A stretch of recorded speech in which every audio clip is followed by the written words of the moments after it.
डर लग रहा है। मुझे यहाँ बंद किया गया है। मेरा किडनैप हुआ है। मैंने एक मर्डर होते देखा है।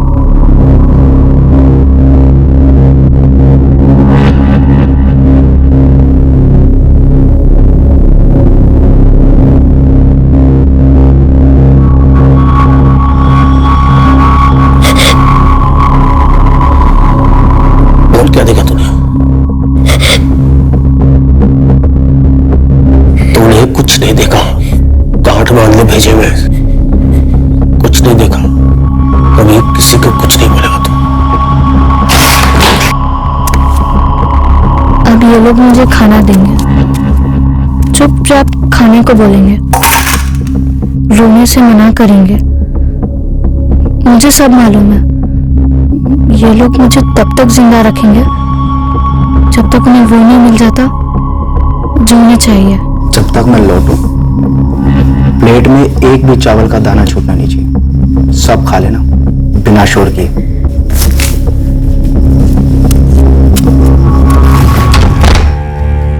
मैंने ये सब होते पहले देखा है। मैंने सब कुछ देखा है। मैंने जेल भी देखी है।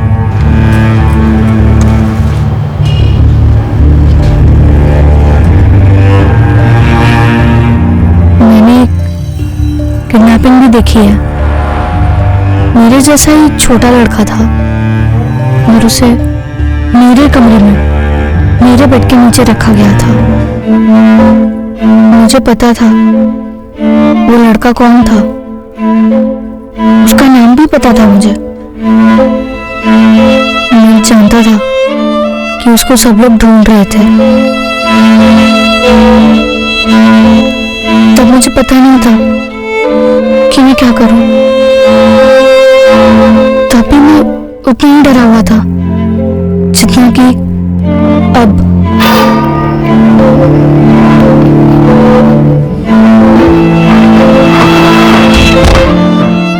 तब मैं सिर्फ 7 साल का था।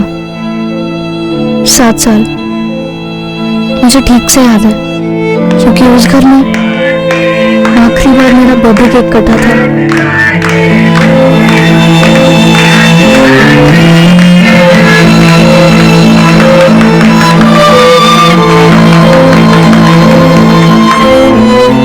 आज मेरा किडनैप हुआ है। तब रजत का हुआ था। तब मुझे कुछ समझ नहीं आ रहा था।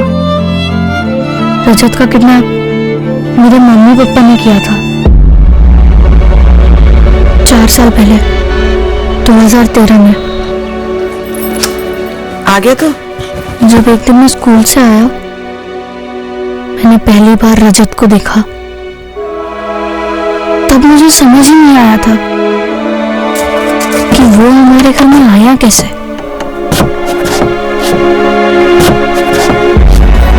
हमारे बेड के नीचे एक लड़का है।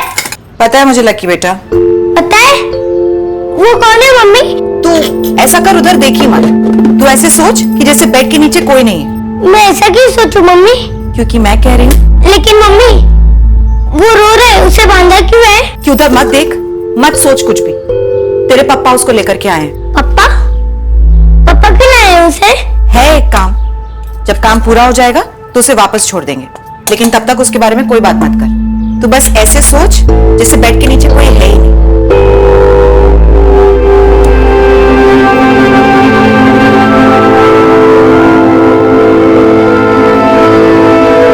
14 मार्च 2013 को जब रजत स्कूल से घर नहीं लौटा, हमें उस वक्त अंदाजा नहीं था कि रजत का अपहरण हुआ है। हमें खबर नहीं थी कि अपहरण क्यों हुआ है, किसने किया है और रजत किस हाल में।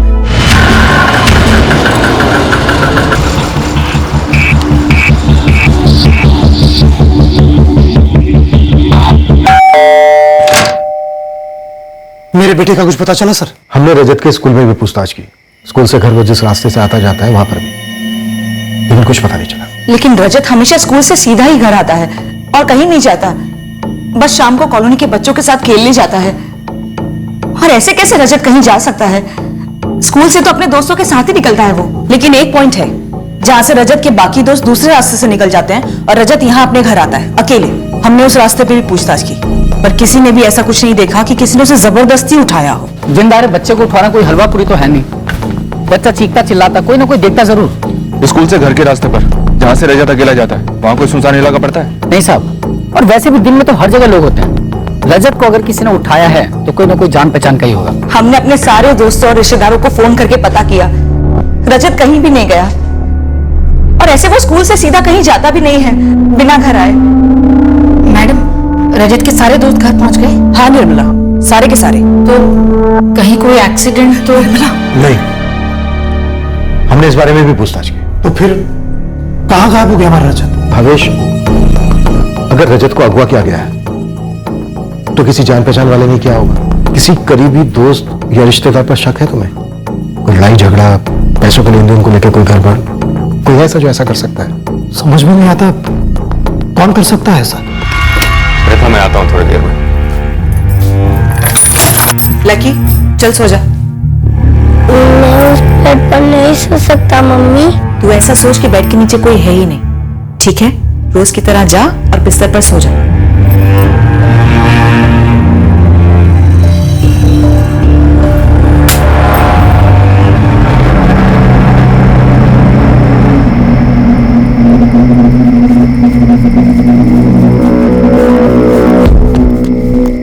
गए पुलिस के पास।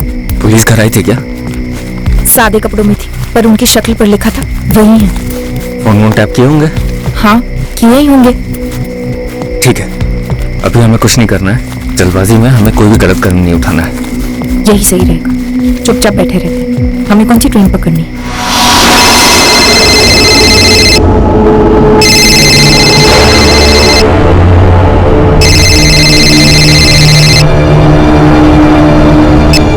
हेलो, भावेश मेहता। कौन बोल रहे? अपने बेटे को देखना है तुझे? कहाँ है रजत? कौन हो तुम? क्या चाहिए तुम्हें? 75 लाख। 75 लाख? देखिए भाई, मेरा इमिटेशन ज्वेलरी का एक छोटा सा बिजनेस, आपको बहुत बड़ी गलतफहमी हुई है। कोई गलत फहमी नहीं हुई भावेश, मुझे पता है तुम 75 लाख बड़ी आसानी से दे सकते हो। कौन हो तुम?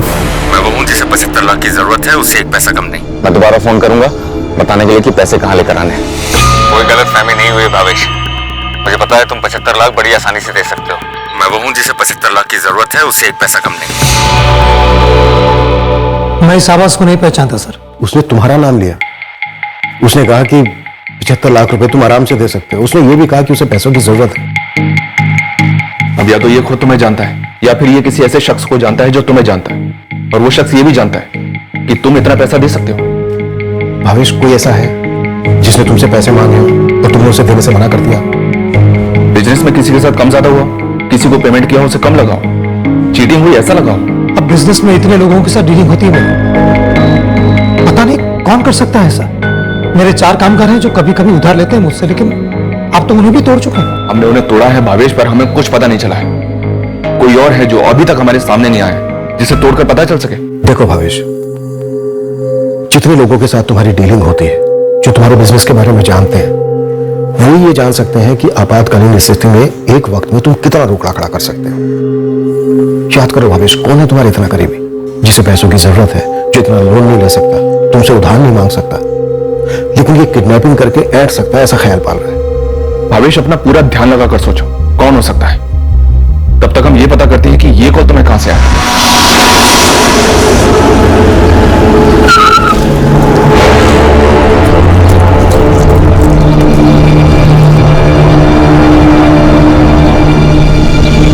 सर, वो कॉल आउट ऑफ सूरत से थी, पर लोकेशन एकदम सुनसान जगह थी। जगह बहुत सोच समझ कर चली गई थी सर। और नंबर किसके नाम पर रजिस्टर्ड है? कोई प्रहलाद पटेल है भरूच से।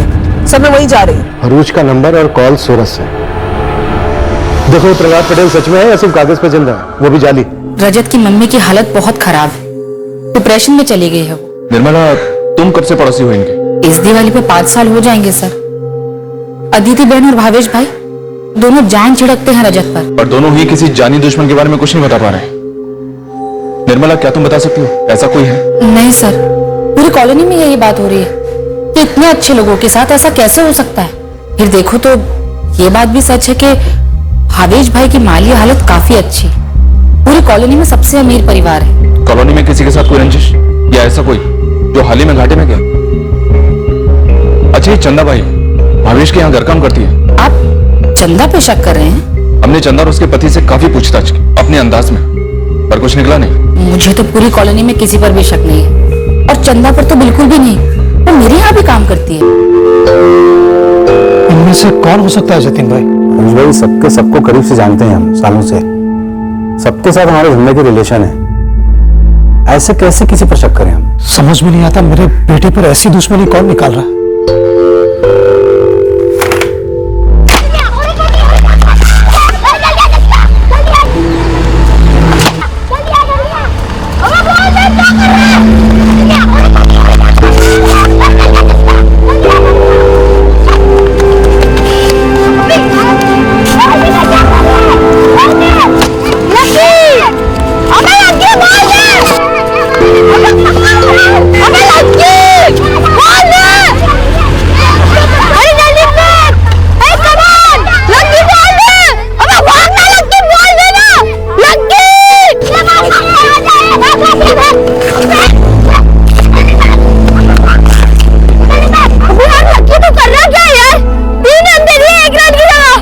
और ये अश्विन भाई।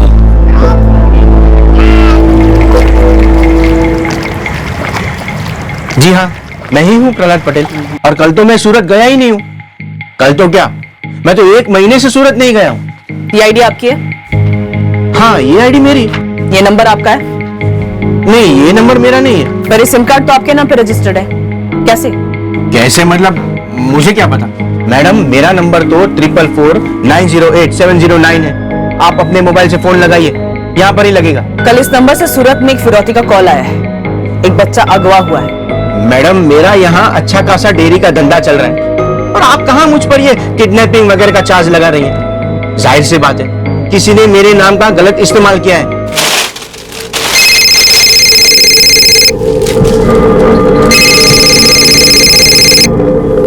हाँ प्रवीण भाई, कैसे हो? मैं ठीक हूँ जयराम, तू कैसा है? हाँ बस ठीक हूँ, चल रहा है। सब ठीक ठाक चल रहा है ना जयराम? हाँ सब ठीक चल रहा है।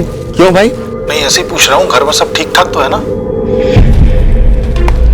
प्रवीण भाई ऐसे क्यों पूछ रहे हो? नहीं, वो अश्विन बता रहा था कि लकी कुछ खोया खोया सा रहता है जब खेलने आता है। घर में कोई मसला तो नहीं है ना? नहीं प्रवीण भाई, कोई मसला नहीं है। और मसला मतलब कौन सा मसला पूछ रहे हो? अरे ऐसे ही पूछ रहा हूँ जयराम, तेरा काम कैसा चल रहा है? नए ऑर्डर मिले कुछ? अभी नहीं भाई, ट्राई चल रहा है। कुछ पैसे तो नहीं चाहिए? नहीं भाई। देख, अगर जरूरत हो तो सामने से बोल देना। वैसे मेरा काम बहुत अच्छा तो नहीं चल रहा है, लेकिन कुछ ना कुछ निकाल दूंगा तेरे लिए। जी भाई।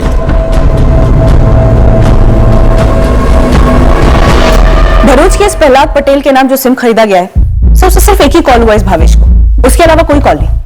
इसका मतलब ये सिम सिर्फ इसी कॉल के लिए खरीदा गया था।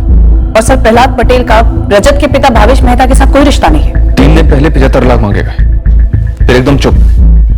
उसके बाद अभी तक एक भी कॉल नहीं आई ये बताने के लिए कि पैसे कहाँ डिलीवर करने हैं। क्या ये किडनैपिंग वाकई में पैसों के लिए हुई है? सर, दुश्मनी का कोई एंगल उभर कर सामने तो नहीं आ रहा है। भावेश ने जो लिस्ट दी थी उसके बिजनेस के एक एक कॉन्टैक्ट को खंगाला है। बस साहब, जितने भी किडनैपिंग गैंग है इस इलाके में, लगभग सबको तो आप लोग अंदर कर चुके हो। गुरु, ये कोई नया गैंग तो नहीं है? वो मेरी गैंग पता लगा लेगी साहब। ये किडनैपिंग पैसों के लिए ना हुई, पेशेवरों का काम ना हो। वो बच्चा तो अगवा है, फिरौती के लिए कॉल भी आया। इसका मतलब बच्चा कहीं ना कहीं किसी ना किसी के कब्जे में तो है। कहाँ है पता नहीं, जिंदा है या नहीं पता नहीं। लकी साहब घबरा तो नहीं गया है ना? तुमने समझाया था ना ठीक से उसे? मैं उसे रोज समझाती हूँ कि रोज की तरह पेश आ, लेकिन मुझे नहीं पता उसके दिमाग में क्या चल रहा है। आज सुबह उसने ठीक से नाश्ता भी नहीं किया है। नाश्ता नहीं खाएगा ना तो थप्पड़ खाएगा, तो सोच ले।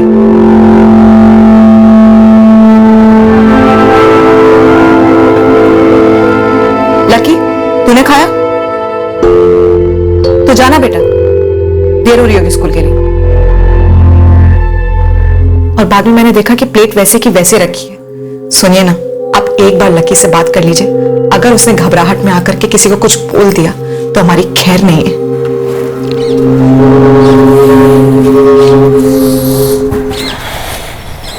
लकी बेटा, तो हमारे साथ है ना, अपने मम्मी पापा के साथ?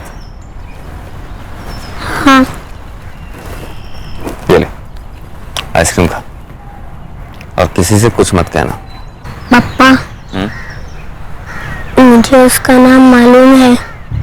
कोई बात नहीं। स्कूल के रास्ते पर दीवार पर उसका पोस्टर लगा हुआ था और नीचे पुलिस का नंबर भी लिखा हुआ है। तो तू क्या करना चाहता है? पुलिस को फोन करना चाहता है? उन्हें सब बताना चाहता है? और पापा, वो हमारे घर पर क्यों है? बेटा आइसक्रीम निकल रही है, आइसक्रीम खा लो। पापा, मुझे आइसक्रीम नहीं खानी। वो हमारे घर पर क्यों है? आप रजत के साथ क्या करने वाले हो? जोर से मत बोल, उसका नाम मत लेना। आप उसके साथ क्या करने वाले हो? वो हमारे घर पर क्यों है? उसे बांधकर क्यों रखा गया है? लकी बेटा, तू हमारे साथ है ना, अपने मम्मी पापा के साथ, तो तू डर मत। मैं उसके साथ कुछ नहीं करूंगा। बस एक छोटा सा काम है, जैसे ही वो काम हो जाएगा मैं उसे खोल लूंगा। पर वो हमारे घर पर क्यों है? बेटा अभी तू नहीं समझेगा। उसे किडनैप किया है ना पापा?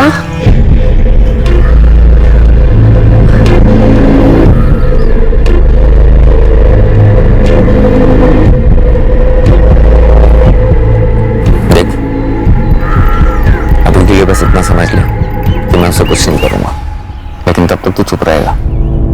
अश्विन भाई से, बड़े पापा से कुछ नहीं बोलेगा। स्कूल में भी इसके बारे में किसी से बात नहीं करेगा। अगर तू करेगा तो तकलीफ में कौन आएगा? आप और मम्मी। हाँ, और तू मुझे और मम्मी को तकलीफ में देख सकता है? तो तू चुप रह, नॉर्मल रह। आइसक्रीम खाना। फिर भी मैं डरा हुआ था, बहुत डरा हुआ था। मैं उस कमरे में जाने से भी डरता था। तुझे कितनी बार बोला है मैंने, बेड के नीचे मत देखा कर। ये घर कब जाएगा मम्मी? तो उसकी फिक्र मत कर, वो हम देख लेंगे, भेज देंगे उसे। लेकिन तब तक तू रोज की तरह क्यों नहीं रह सकता लकी? चल जा, बाहर जाके खेल जा। मैं रोज भगवान से प्रार्थना करता, रजत को वापस उसके घर भेज दे भगवान, जल्दी वापस भेज दे। कल सुबह 10 बजे कपड़ा मार्केट में पैसे लेकर आ जाना। और देख, बोलने की जरूरत नहीं है, फिर भी बोल रहा हूँ, कोई भी चालाकी की ना तो तेरा बेटा रजत खत्म। नहीं नहीं।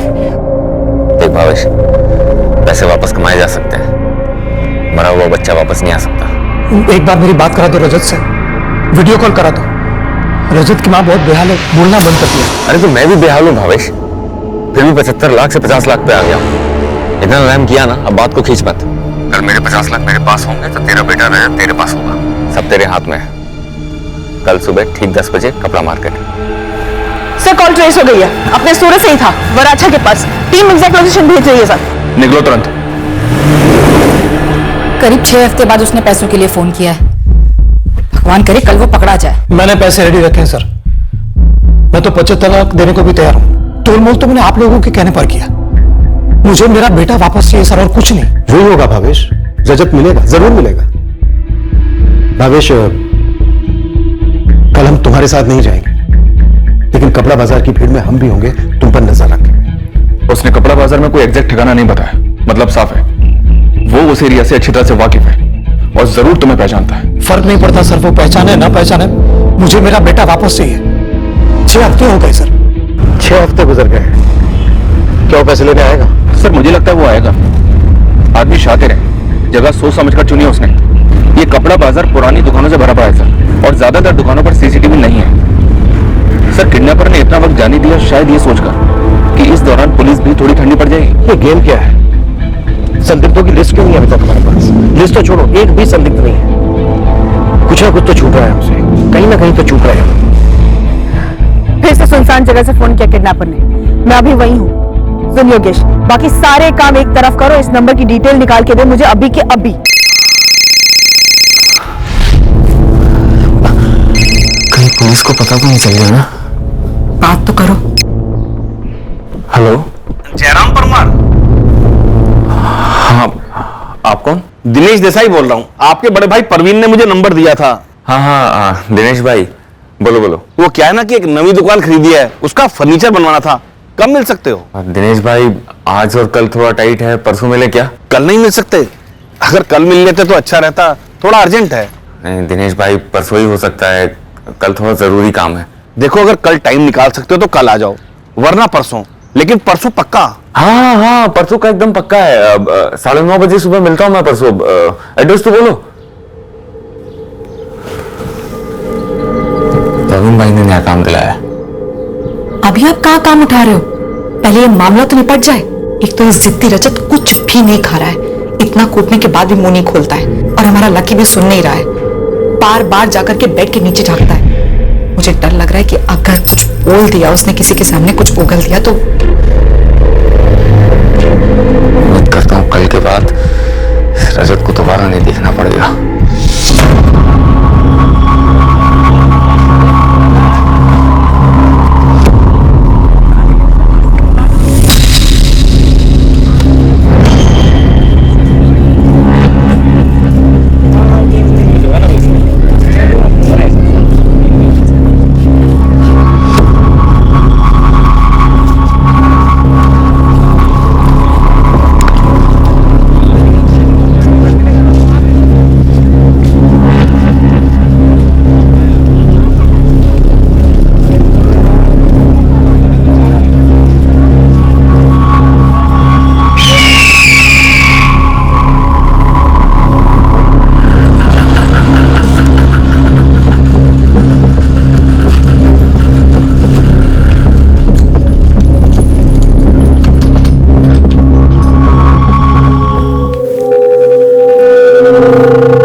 आज रजत घर आएगा निर्मला?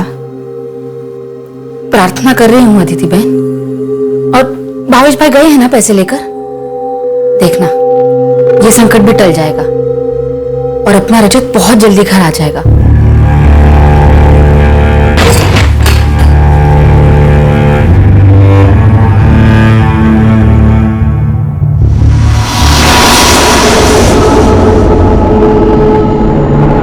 बड़े पापा का नाम प्रवीण परवान है ना?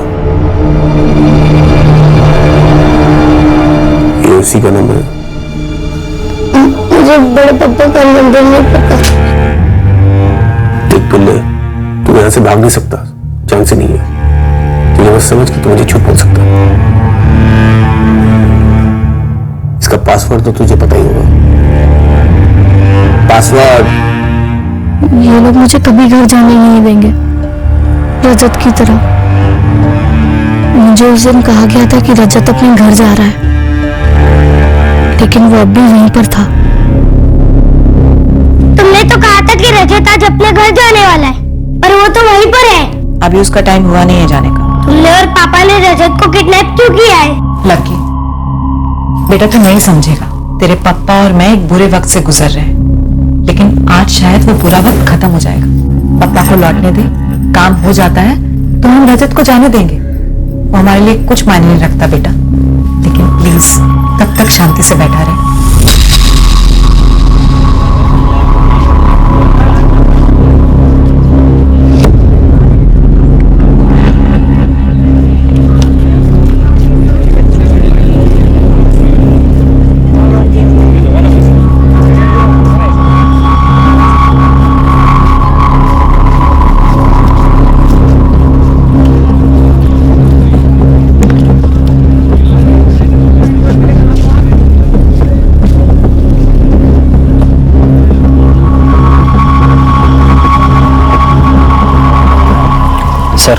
पराग और जिग्नेश को भेजा है, अभी घूम रहे हो उधर।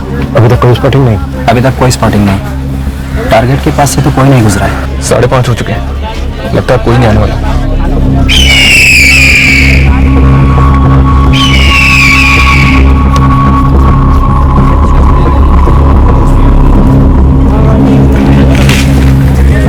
तो पुलिस की तरह मंडराना कब बंद करेगी? जब तक भावेश को पुलिस पे भरोसा है वो लोग मंडराएंगे। जब हताशा को उनसे दूर हटेगा तभी हमें मौका मिलेगा। मैडम, इस पुरुषोत्तम गला को ट्रैक करते करते अंग्रेजों तक हो आया, जिसके नाम का सिम कार्ड दूसरे फिरौती कॉल में यूज हुआ था। मतलब सेम पैटर्न। इस बार किसी पुरुषोत्तम वाघेला के डॉक्यूमेंट्स यूज हुए हैं। हाँ मैडम, लेकिन इससे भावेश मेहता का कोई ताल्लुक नहीं। भावेश, क्या हम अपने रजत को फिर कभी देख पाएंगे? साहब, कपड़ा बाजार में ऐसी फील्डिंग लगाई थी जो किसी भी सीसीटीवी कैमरे से कम नहीं थी। सबकी नजर आप पर, और आप पर जिसकी नजर थी उस पर हमारी नजर थी। अरे तो फिर वो बंदा स्पॉट क्यों नहीं हुआ? वो पक्का आपके मैदान छोड़ने का वेट कर रहा था। गेम यही है उसका। क्या गेम है कि हम थक कर हट जाएंगे केस से? क्या भावेश हमसे थक कर हमें हटा देगा और वो आएगा चुप पैसे लेके निकल लेगा? बिल्कुल सही पकड़ा आपने, यही वजह साहब। अब आप लोग पैटर्न देखिए ना, अपहरण के बाद 1 हफ्ते तक बिल्कुल सन्नाटा, फिर एक फोन आता है वो भी फर्जी नंबर से, फिर 6 हफ्ते तक सन्नाटा, फिर दूसरे नंबर से कॉल आता है और फिरौती की रकम भी कम करता है, जगह भी फिक्स करता है, पर आता नहीं। क्यों? क्योंकि उसे मालूम है कि आप अभी भी इस केस में लगे हुए हो। अबे गुरु, पर रजत को इतने दिन कहीं तो रखा होगा उसने। साहब, अब वो सब हम नहीं बता सकते हैं ना। कैसे हो रहा है? किडनैपिंग का एक सिंगल कनेक्शन नहीं ढूंढ पा रहे हैं। अरे बच्चा उठाना इतना आसान होता है क्या? स्टडी की होगी, बच्चा कहां से आता है, कहां से जाता है, स्कूल का रास्ता, कौन उसके साथ होता है, कौन उसके साथ नहीं होता है, वगैरह वगैरह। सर, इस बात की संभावना तो पक्की है कि कोई चीखना चिल्लाना नहीं हुआ था। बच्चा अपनी मर्जी से किडनैपर के साथ गया था। मतलब जो भी था वो जान पहचान का था। अच्छा, कोई कनेक्शन नहीं बैठ रहा है। और मैडम, सोचने वाली बात यह है, ये बंदा मतलब किडनैपर, उसको कैसे मालूम कि आप अभी भी इस केस में लगे हुए हो? और मान ले कि जानबूझकर उसने फिरौती कलेक्शन का नाटक भी किया है, तो इससे साफ जाहिर है कि यह सिर्फ एक नेट प्रैक्टिस था आप लोग के खिलाफ। बहुत शाना बंदा है सर। अच्छा भावेश भाई, मैं चलता हूं।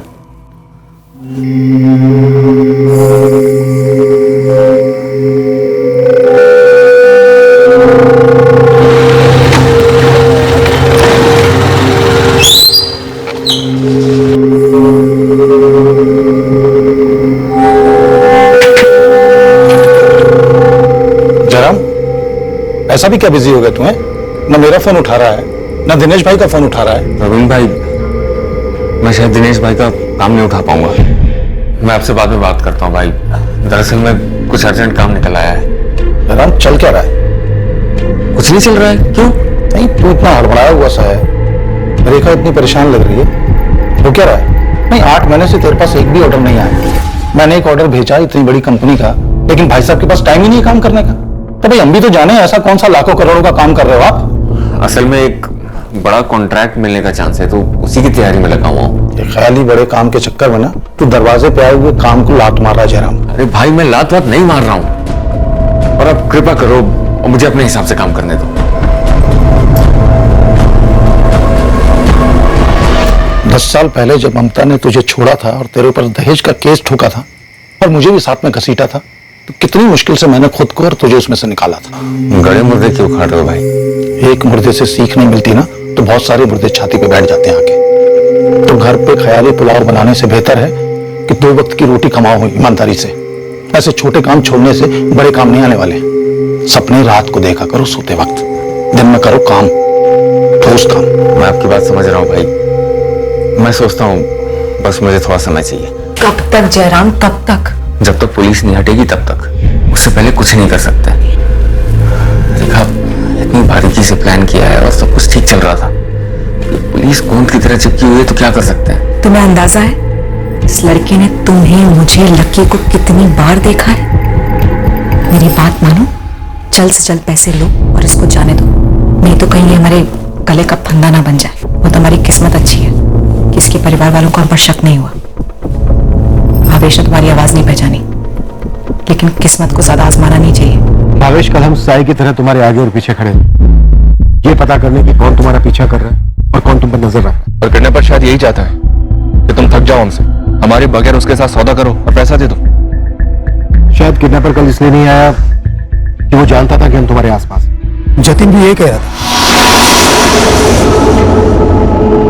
जतिन, तुम्हारा मैनेजर, और क्या कह रहा था? यही सलाह दे रहा था कि पुलिस को शामिल मत करो इसमें, चुपचाप पैसे दे दो और रजत को ले आओ। पूरे 50 लाख है ना जतिन भाई? पूरे 50 लाख हैं। भावेश भाई, आप पुलिस को साथ लेके जाने वाले हो? हाँ, वो मेरे साथ रहेगी, लेकिन थोड़ा दूर रहेगी। क्यों? देखिए, ये जो भी कमीना है, ये हमारे रजत को जो उठा के लेके गया, वो सारा जानता होगा कि आप पुलिस के साथ आने वाले हो, वो इसीलिए अब तक नचाते आया है। मेरा दिल ये कहता है कि अगर आप पुलिस को साथ लेके गए तो वो शायद पैसे लेने आएगा भी नहीं। लेकिन जतिन भाई, अगर पुलिस नहीं आई और वो बंदा पैसे लेकर गया और रजत को भी नहीं लौटाया तो? सामने वालों को पैसा चाहिए भावेश भाई, रजत नहीं। बस दिल मजबूत करो, बिना पुलिस के जाओ, पैसा दो और रजत को वापस लेके आओ। क्यों बोला मैं ऐसा? और क्या बोलता? 6 हफ्ते हो गए हैं, रजत अभी तक घर नहीं लौटा है। भाभी जी की हालत खराब है, भावेश भाई कुछ और सोच नहीं पा रहे हैं। मेरा अपना बच्चा भी होता ना तब भी मैं यही करता। पर रजत तुम्हारा अपना बच्चा नहीं है जतिन, तुम्हारे मालिक भावेश का बेटा है। वैसे रजत को तुम बचपन से जानते हो, तुम्हारे सामने बड़ा हुआ है, वो तुम्हारे साथ आसानी से कहीं भी आ जा सकता है। रजत को अगवा हुए 6 हफ्ते हो चुके हैं, आप अभी तक 6 कदम भी आगे नहीं बढ़ पाए हो। हाँ या ना? रजत कहां है जतिन? इंस्पेक्टर साहब, किडनैपर कहां है? आप अभी तक उस तक पहुंच क्यों नहीं पाए हो? मैं बताऊं? क्योंकि वो आपसे 6 कदम आगे है, और क्योंकि आप उससे कदम नहीं मिला पा रहे हो, आप मेरा गला पकड़ रहे हो। हम सिर्फ गला पकड़ते नहीं है जतिन, गले में हाथ डालकर सच में निकलवाते हैं। लेकिन इस वक्त आप जो भी निकलवा रहे हो ना, वो केवल और केवल झूठ है। इंस्पेक्टर साहब, आप कीजिए ना मेरे साथ, जो भी करना है आपको कीजिए। 8 साल से वफादारी से काम किया है मैंने भावेश भाई के लिए। 2 साल का था ये रजत, तब से गोद में खिलाया मैंने उसको, और मेरी आमदनी अच्छी है। और ना भी होती ना तो मैं इतना बुद्धू नहीं हूं तो जुर्म का रास्ता अपनाऊं। और अगर मुझे जुर्म का रास्ता अपनाना ही होता तो चुन चुन के मैं भावेश भाई का बेटा नहीं चुनता, जहां पर शक मुझ पे ही हो सकता है। शक तो बहुत पहले हो चुका है जतिन, अब तो बस शक को यकीन में बदलना है। मुझे सिर्फ इस बात का यकीन है कि बस आप हट जाइए सामने से, फिर वो बंदा सामने आएगा और पैसे लेकर रजत को लौटा देगा। उसके बाद आप टूट पड़िए ना उस पर, जमीन से भी ढूंढ निकालिए उसको। लेकिन इस वक्त अपनी नाकामी छुपाने के लिए आप उस बेचारे बच्चे की जान को जोखिम में मत डालिए। भावेश के मैनेजर जतिन परीख को हमने खूब खंगाला, पर उसके खिलाफ कुछ भी संदेहजनक नहीं मिला। हमने भावेश के घर से पहरा और नजर हटाने का नाटक रचा, ताकि अपहरणकर्ता गुमराह हो जाए कि हम वाकई में वहां नहीं हैं। पर भावेश का फोन लंबे अरसे तक बजा ही नहीं। हमें इस केस में एक भी सुराग हाथ नहीं लग रहा था, पर हमसे भी कुछ गलतियां हुई थी, कुछ गंभीर गलतियां। यह कहना गलत नहीं होगा कि कुछ जाहिर से सुराग हमसे अनदेखे हुए थे। हमने हमारे काम को अपना 100% नहीं दिया था। अब रजत के अपहरण को 3 महीने हो गए थे। हम तो भावेश के घर से हट गए थे, पर घर के सारे फोन्स की टैपिंग चालू रखी थी, और आखिरकार भावेश का फोन फिर बचा।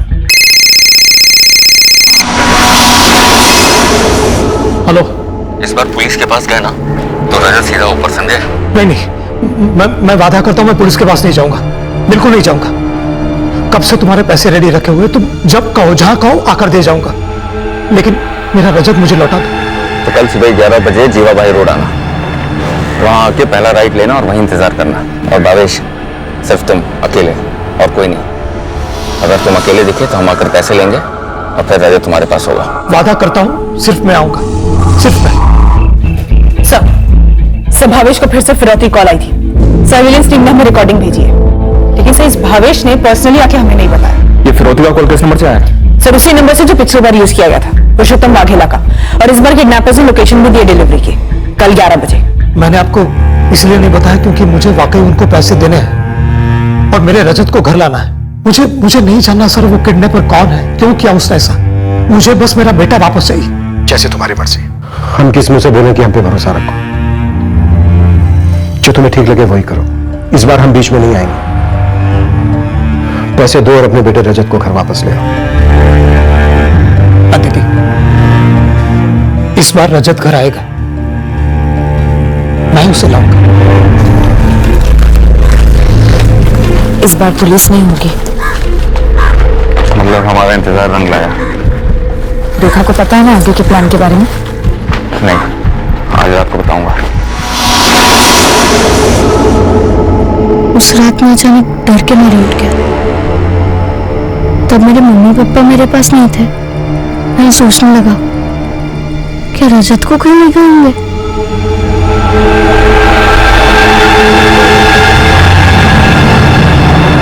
मुझे उस कमरे में अकेले में डर लग रहा था। मैं बाहर आया, फिर कुछ ऐसा सुना जिससे मैं और भी डर गया। मुझे बहुत डर लग रहा है जयराम। और जाने दिया तो और भी डरावना हो जाएगा। लेकिन ये डर तो पहले से था ना, इसलिए मैं तुमसे बार बार बोल रही थी कि पैसे लो और उसे जाने दो, लेकिन तुम ही टालते रहे। देखा, हमारे पास कोई चारा नहीं है, रजत को मारना ही पड़ेगा। वो बहुत बड़ा खतरा बन गया है हमारे लिए। रेखा, बड़ी मुश्किल से इतने पैसे हाथ लग रहे हैं। रजत को छोड़ने की गलती नहीं कर सकते हैं, वो हमें पुलिस के हाथों पकड़वा सकता है। प्रिया आएगी, वो तुम्हारी मदद करेगी, ठीक है? तुम बस दिल पे पत्थर रखो और दोनों मिलकर उसे खत्म कर देना। उसकी बॉडी को सूटकेस में डालना और नदी में फेंक देना।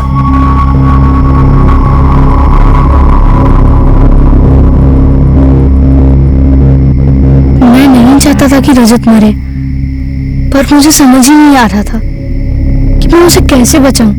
ऐसे कैसे तुम्हारे पेट में अचानक से दर्द होने लगा? मुझे क्या मालूम मम्मी। कोई बात नहीं, मैं दवाई देती हूँ, लेकिन स्कूल जाना ही पड़ेगा। मुझे नहीं जाना, मुझे घर पर रहना है, आराम करना है।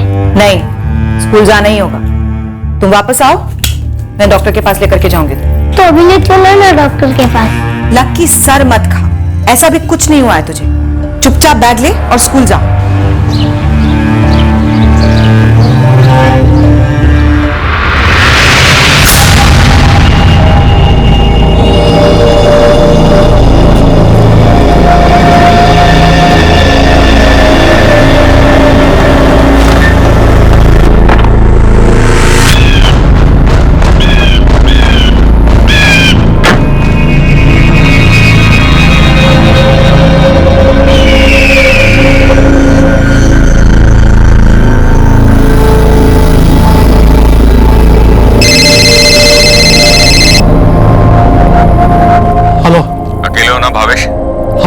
मैं बिल्कुल अकेला हूँ। ठीक है, मेरा आदमी तुम्हारे पास बाइक रोकेगा, तुरंत पैसे उसके हाथ में दे देना। और रजत? जैसे ही मेरे आदमी के हाथ में पैसे आएंगे, मैं अपनी टीम को फोन कर दूंगा। 10 मिनट में रजत अपने घर पे होगा। ठीक है, भेजो अपने आदमी को, मैं यहीं खड़ा हूँ।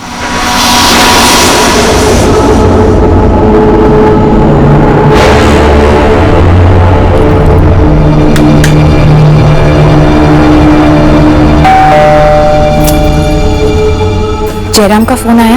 अभी तक नहीं। उन्होंने कहा था पैसे हाथ में आने के बाद करेंगे।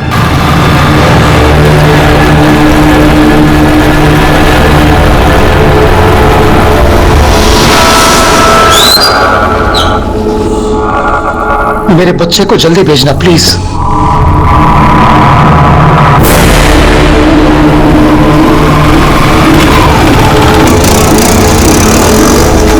निकल गए यहाँ से, रास्ता ब्लॉक करो।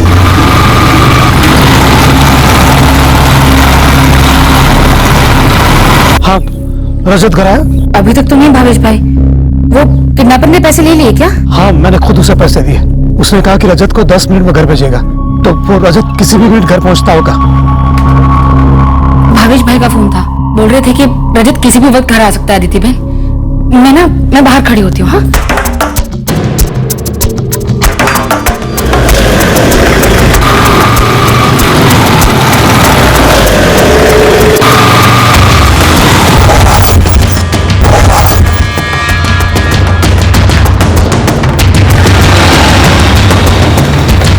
बाइक से उतर।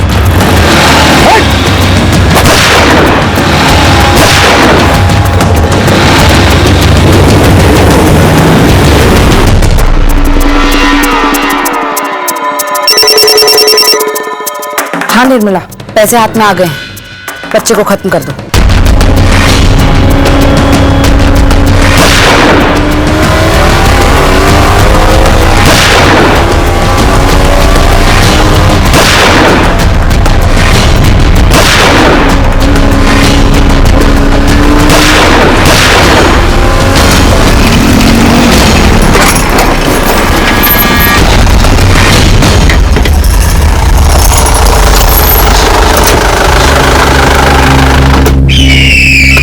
रजत का है? बोल साले, रजत का है? सर, मेरा बेटा घर नहीं पहुंचा सर। कहाँ है मेरा बेटा? बोल, रजत का है? जयराम, तू? रजत कहाँ है? बात कर, तू बड़े पापा से बात कर। हेलो, हेलो बड़े पापा। लकी, कहाँ हो तुम बेटा? और ये लोग कौन है? पापा कहाँ है तुम्हारे? मुझे नहीं मालूम बड़े पापा। प्रवीण परमार, तूने लकी की आवाज सुन ली? ठीक है, अब मेरी बात सुन। 20 लाख कीमत है लकी की जान की। महंगाई के जमाने में लकी की जान की कीमत सिर्फ 20 लाख, काफी सस्ता सौदा है। कौन हो तुम भाई? देखो मेरे पास इतने पैसे नहीं है, तुम्हारे पास है। तुम्हारी औकात की पूरी खबर निकाली हमने। पैसे दे दे प्रवीण, और बच्चे को सच में मार देंगे। उसकी मौत तेरे सर होगी, सोच लो। मैं फिर से फोन करूंगा, जल्दी। Hello hello hello.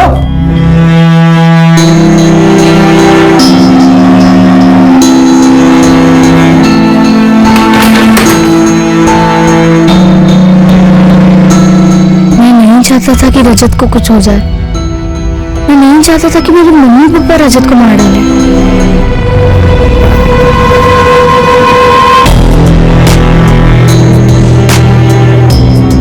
बच्चा कहाँ है? रजत कहाँ है?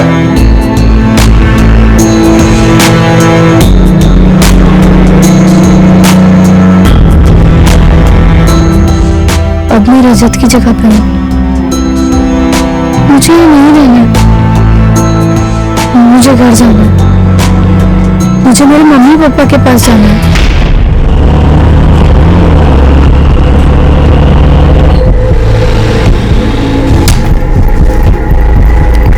भांग वांग चढ़ा के तो नहीं आया ना प्रवीण?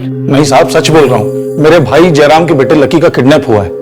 फिरौती का फोन आया था, 20 लाख रुपए मांगे हैं। कहीं तेरा भाई जयराम खुद ही तो ये खेल नहीं कर रहा है? एक किडनैपिंग वो पहले कर चुका है, बेल पर बाहर है। शायद तेरा भाई जयराम अपने बेटे को अगवा करने का नाटक कर तो उससे पैसा एंट्री की फिराक में है। नहीं साहब, वो जयराम की आवाज नहीं थी। और जयराम तो पिछले 4 दिन से अपने नए घर में दिखा भी नहीं, और उसका फोन भी बंद था।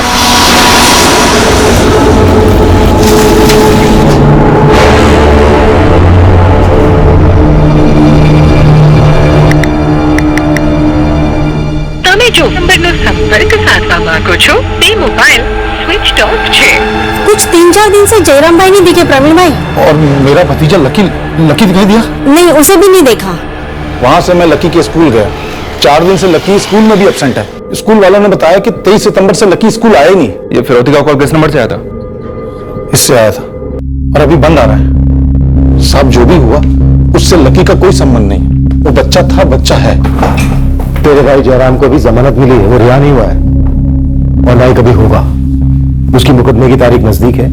उसकी ड्यूटी है यहाँ थाने में आकर हाजिर देने की। अब जयराम भी तो 4 दिन से गायब है। बस बस रहने दे। अबे 4 साल पहले तेरा भाई और उसकी बीवी एक बच्चे की जान के साथ खेले थे। अब बोल उसे खुद के बच्चे के साथ ऐसा ना करे। सर जयराम कोई खेल नहीं खेल रहा है।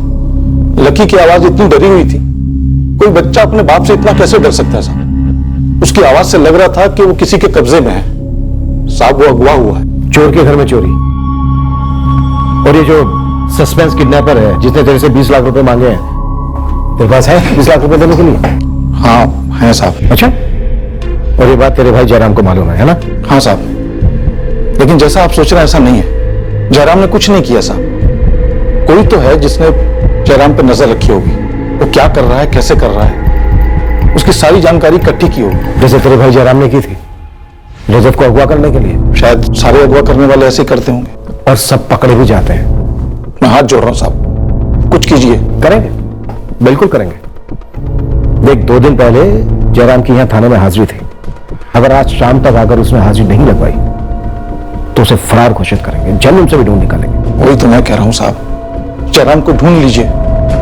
मुझे लग रहा है कुछ गलत हो रहा है, बहुत गलत हो रहा है साहब।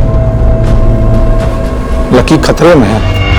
मुझे अच्छी तरह याद है, मुझे स्कूल बिल्कुल नहीं जाना था, फिर भी जाना पड़ा। मैं बहुत डरा हुआ था, परेशान था। मैंने उनकी बातें सुनी थी। मेरे मम्मी पापा रजत का मर्डर करने वाले थे। मैं समझ ही नहीं पा रहा था कि रजत को किडनैप करके मम्मी पापा कौन सा काम पूरा कर रहे थे। मैं अपने मम्मी पापा को खोना नहीं चाहता था, नहीं ये चाहता था कि रजत को कुछ हो जाए। पर मुझे डर था कि कुछ बुरा होने वाला था उस दिन।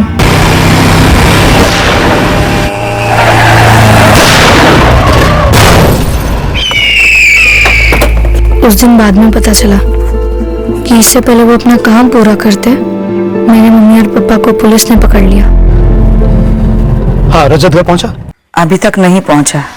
सर, रजत घर नहीं पहुंचा? जयराम के घर नहीं तो गया कहां वो? बच्चा कहां है? रजत कहां है? बोलो! वो यहाँ नहीं है। वो तो हमें भी दिख रहा है, या नहीं है? कहां है? क्या किया बच्चे के साथ? हमने रजत के साथ कुछ नहीं किया। जब हम यहाँ आए उसे खोलकर उसके घर भेजने तो वो आखिरी बात पूछ रही, बताओ रजत के साथ क्या किया तुम दोनों ने? जहर दिया, गला दबाया या फेंक दिया? ऐसा कुछ भी नहीं किया हमने। मुझे लगता है वो खुद को छुड़ाकर भाग गया है। 3 महीने से नहीं भागा। जब हम आज ढूंढने आए तो आज ही भाग गया। बॉलीवुड की फिल्म समझ के रखी है। जयराम की खाल तो खिंचेगी खिंचेगी, तुम दोनों की भी नहीं बचेगी। वक्त अब भी बता दो, कहां है बच्चा? क्या किया रजत के साथ? निर्मला? निर्मला इसमें शामिल थी? हाँ, तुम्हारी पड़ोसन निर्मला सोलंकी। लेकिन वो तो हरदम हमारे साथ रहती थी, सहारा देती थी, आदित्य को डॉक्टर के पास ले जाती थी, हमेशा हमारी मदद करती थी। निर्मला तुम्हारी मदद नहीं कर रही थी, बल्कि जयराम की मदद कर रही थी। तुम लोगों के साथ रहकर वो नजर रख रही थी हमारी हर चाल पर, तुम्हारे घर में हो रही हर बात पर। दरअसल निर्मला ही वो कड़ी है जिसकी वजह से तुम्हारा बेटा रजत अगवा हुआ। मैं सोच भी नहीं सकता था निर्मला ऐसा करेगी। और जयराम, भावेश भाई, इतना बड़ा धोखा? तुम लोग जयराम को कैसे जानते हो? भावेश भाई ने पूरे घर का फर्नीचर बनवाया था, सन 2012 की बात है। ये इस जयराम को कॉन्ट्रैक्ट दिया था।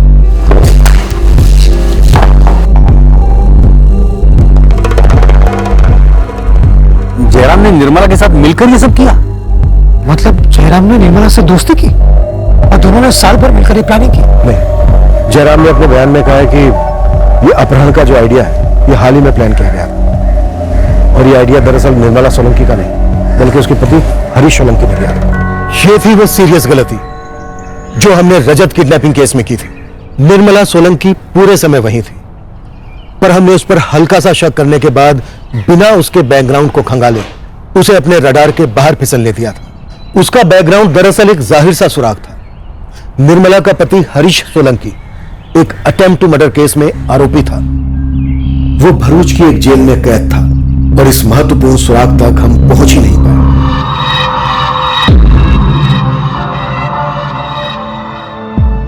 मुझे मेरी मम्मी के साथ रहना था, लेकिन बड़े पापा बोले मैं मम्मी के साथ जेल में नहीं रह सकता। लेकिन मुझे मम्मी के साथ ही रहना था। मुझे जानना था मम्मी पापा ने ऐसा गलत काम क्यों किया। बेटा, हर चीज के लिए पैसा लगता है, पैसा काम करने से आता है। तेरे पापा के पास काम नहीं था, परेशान थे, उन्हें पैसों की जरूरत थी। लेकिन रजत को किडनैप कर कर पैसे कैसे आने वाले थे? पापा को लगा था पैसे आएंगे। रेखा, मैंने सोच लिया। क्या मुंबई जाओगे काम की तलाश में? किसी को घर लाएंगे, एक बच्चे को। क्या? एक बच्चा अगवा करेंगे, फिरौती लेंगे लाखों की। क्या बकी जा रहे हो तुम? होश में तो हो? तगड़ी पार्टी है, करोड़पति। बाप आंख मूंद के पैसे देगा। किसका बच्चा है ये? क्या करने की सोच रहे हो तुम जयराम? मैं सोच समझ के बात कर रहा हूँ। और वैसे भी ये मेरा प्लान नहीं है, मेरे एक दोस्त का है। माहिर है वो इस तरह के काम में। हरीश सोलंकी नाम है उसका। वो समर्थ कॉलोनी में काम मिला था ना उस घर का, तब मैं मिला था इस हरीश सोलंकी से। क्या बात है जयराम, आज तुझे मेरी याद कैसे आ गई? हरीश भाई, लगी पड़ी है, बहुत समय से पैसों की तंगी चल रही है। तुम उससे हाथ मिलाने गए, एक क्रिमिनल से? हाँ। हम क्रिमिनल लोग हैं क्या? कोई क्रिमिनल पैदा नहीं होता है, हालात बनाते हैं हमारे जैसे हालात। हमारे जैसे हालात पूरी दुनिया के हैं जयराम। ऐसी की तैसी दुनिया की रेखा। मुझे सिर्फ 3 लोगों की फिक्र है, लकी की, तुम्हारी और मेरी। बस एक काम कर लेंगे, थोड़े पैसे आ जाएंगे, जिंदगी ठीक हो जाएगी, पटरी पर आ जाएगी। देखिए यार, अगर मैं जमानत पर भी रिहा होता ना तो तेरे साथ मिलकर कोई ना कोई काम जरूर करता। लेकिन इस बार जमानत की रकम बड़ी है, अटेम्प्ट टू मर्डर है ना, और मेरी पत्नी निर्मला भी रकम जमा नहीं कर पाई। आप मेरी यहाँ से कोई मदद नहीं कर सकते क्या? मतलब कोई तरीका बता दो, और जो भी पैसे आएंगे उससे आपकी बेल भी हो जाएगी। ये चोरी डाका कोई दूध भात है क्या? तजुर्बा लगता है, गैंग लगती है। एक दूसरा रास्ता है मेरे पास, आसान भी, और तू अच्छा माल छाप लेगा। क्या तरीका है बताओ ना। भावेश याद है तुझे? भावेश मेहता, अरे मेरा पड़ोसी, वही जिसके यहाँ तुमने फर्नीचर का काम किया था। हाँ, भावेश मेहता, पैसे वाला तो है। उसके घर पे डाका डालना है क्या? घर पे नहीं, दिल पे। दिल पर मतलब? भावेश और उसकी पत्नी, उन दोनों की जान बसती है उनके बेटे रजत में। मैं उसकी किडनैपिंग की बात कर रहा हूँ। हाँ, लेकिन करेंगे कैसे? मतलब मैंने उसके बच्चे को देखा तो है, लेकिन वो मेरे पास आएगा क्यों? आएगा क्योंकि मेरी पत्नी निर्मला ने न सिर्फ रजत को देखा है बल्कि उसकी देखभाल भी की है। निर्मला ने दूध भी खिलाया उसे और वो उसे अदिति से बढ़कर मानता है। निर्मला मदद करेगी तेरी, लेकिन 50% उसका। निर्मला से बात हो गई है मेरी। बात भी हो गई तुम्हारी? बात पक्की भी हो गई है। निर्मला को रजत की पूरी दिनचर्या मालूम है, कब स्कूल आता जाता है, कब अकेला रहता है। सही वक्त पे निर्मला रजत को मेरे हवाले कर देगी। और आप बच्चे को रखेंगे कहाँ? और कहाँ? यहीं। यहाँ? और लकी? लकी बहुत छोटा है, उसको कुछ समझ में नहीं आएगा। कितने पैसे मांगने वाले हो तुम? हरीश ने बोला कि 75 लाख तो कहीं नहीं गए, इतना तो भावेश मेहता आराम से दे देगा। और उसका आधा उस निर्मला को जाएगा? हाँ, और प्रिया को निर्मला जो देना चाहे दे देगी। अब ये प्रिया कौन है? प्रिया हरीश की बहन है, वो हमारा इस प्लान में मदद करेगी। हम कल रजत को उठाएंगे और उसके बाद जयराम कुछ भी हो, जो भी हालत में हो, मरने की हालत में हुए ना, तब भी मुझे फोन नहीं करोगे, ठीक है? और जो भी बात होगी वो मेरे और प्रिया के बीच होगी और प्रिया तुम्हें बताएगी। हम दोनों के पास दूसरे फोन से बात करने के लिए। और जयराम, हम दोनों कभी फोन पर बात नहीं करेंगे, हमेशा मिलकर बात करेंगे, आमने सामने।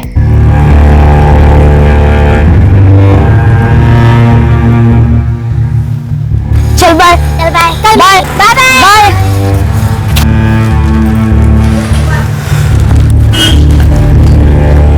हाय निर्मला काकी। चल अच्छा हुआ तो मुझे यह मिल गया, मैं तेरे स्कूल ही आ रही थी। क्यों काकी? वो तेरी मम्मी को ना किसी जरूरी काम से तेरे पापा की फैक्ट्री जाना पड़ा, तो बोली कि मैं तुझे वहीं ले आऊं। अच्छा चले?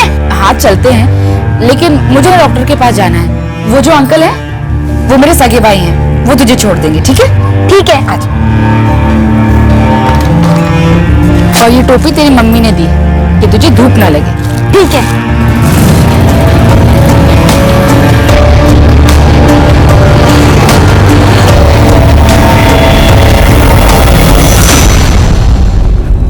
रजत दोस्त, 2 मिनट वेट करोगे? छोटा सा काम है, उसके बाद सीधा तुम्हारे पापा की factory. Okay boss? Okay boss uncle. बहुत गर्मी है ना, एक काम करते हैं, साथ में शरबत पीते हैं, फिर चलते हैं। ठीक है। आ जाओ। आओ दोस्त। मम्मी मैं तुम्हें छोड़कर नहीं जाऊंगा, नहीं जाऊंगा, मैं तुम्हारे साथ ही रहूंगा। तूने कुछ गलत थोड़ी ना किया है लकी, गलत तो तेरे मम्मी और पापा ने किया है। तू यहाँ नहीं रह सकता बेटा। लेकिन मुझे तुम्हारे साथ ही रहना है। मैंने बोला ना लकी, तू यहाँ नहीं रह सकता। हमने बहुत ज्यादा गलत कर दिया है। मैं मम्मी को छोड़कर जाना ही नहीं चाहता था, लेकिन वो मुझे वहां रहने ही नहीं दे रहे थे। बस एक ही रात रहने दिया।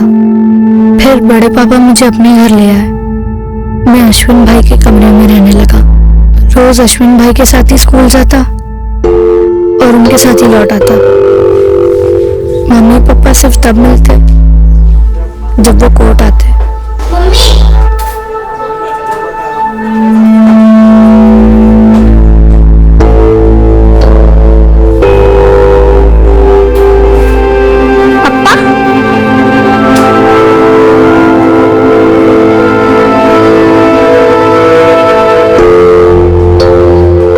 बड़े पापा ने बोला था मुझे कि मम्मी पापा को जेल से बाहर लाना मुश्किल है। बेटा मैं कोशिश कर रहा हूँ, लेकिन उनकी जमानत नहीं हो पा रही है। जमानत मतलब?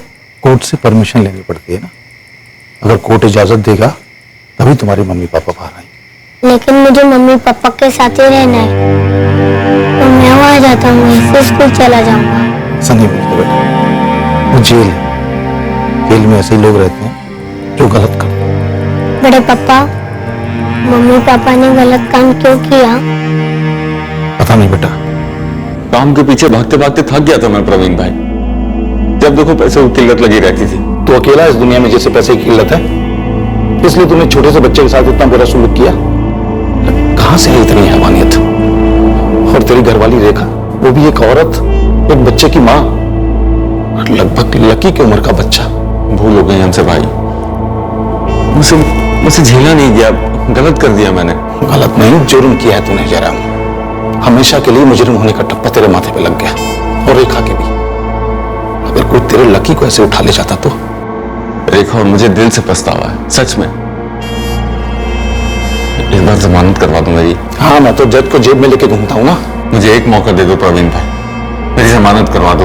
मैं वो अपने हिस्से की जमीन बेच देना चाहता हूँ, और उससे जो पैसे आएंगे ना, मैं उससे नई जिंदगी शुरू करूंगा। कसम खा के कह रहा हूँ प्रवीण भाई, ईमानदारी से काम करूंगा, मेहनत करूंगा, रेखा की जमानत करवाऊंगा, और भवेश भाई से जाके खुद माफी मांगूंगा। वो तो फूल माला और आरती लेके बैठे तेरे इंतजार में ना। माफ करेगा वो तुझे। बदला, रजत के अपहरण का बदला। हाँ, मुझे ऐसा ही लगता है, बिल्कुल ऐसा ही लगता है साहब। पर मुझे ऐसा लगता है कि भावेश का बदला नहीं, तेरे भाई जयराम का ही कोई पैतरा है।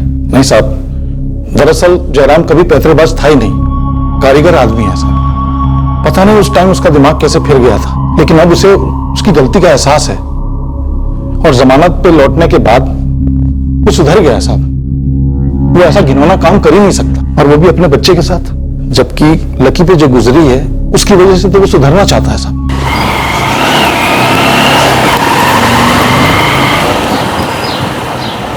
मैंने लकी को बताया नहीं कि तेरी जमानत हो गई है, स्कूल में ही है वो। अक्टूबर 2016 चल रहा था। एक दोपहर को जब मैं स्कूल से आया, मैं इतना खुश हुआ कि मैं बता ही नहीं सकता। पापा लौट आए थे, अब मुझे मम्मी चाहिए थी। अब हम मम्मी को भी बाहर निकालेंगे और फिर से नया घर बनाएंगे, ठीक है? सर, नवसारी में हमारी पुश्तैनी जमीन थी, वो बेची तो अच्छी खासी रकम मिल गई।